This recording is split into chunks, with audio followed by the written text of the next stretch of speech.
চাঁদাবাজি করে, সন্ত্রাসী করে, এমন লোকের কোনো মান থাকতে পারে না। যার মান আছে তারই তো মানহানি হয়।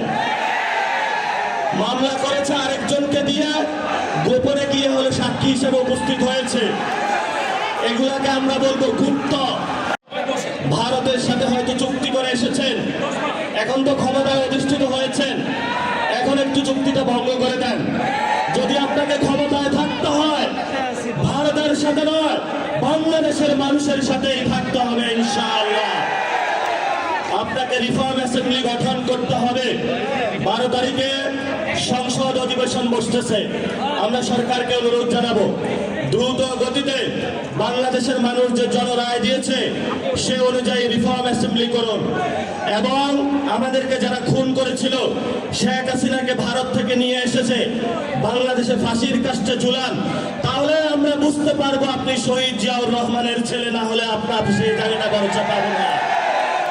শহীদ জিয়াউর রহমানের যদি ছেলে হয়ে থাকেন, আপনার বাপকে যারা হত্যা করেছিল, খালেদা জিয়াকে হত্যা করেছিল যারা, আপনার মেরুদণ্ড যারা ভেঙেছিল, তাদের সাথে আপনি আঘাত করবেন না।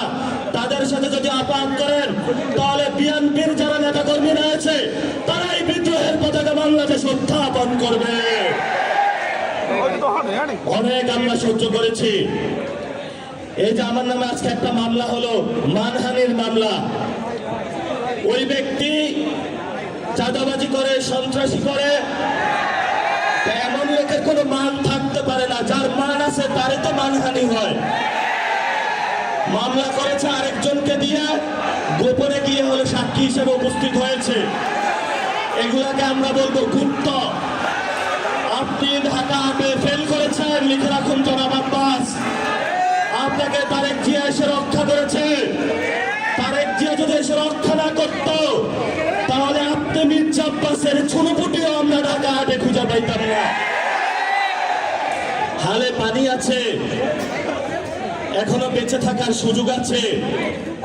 ভদ্র হন, ভদ্র হতে শিখুন। আমরা সভ্য সমাজে বসবাস করি, অসভ্য আচরণ করবেন না। অসভ্য আচরণ যদি করেন, কিভাবে আপনাকে সভ্য করতে হয়, আপনাদেরকে সভ্য করতে হয়, এটা আমাদের ভালো করে জানা আছে।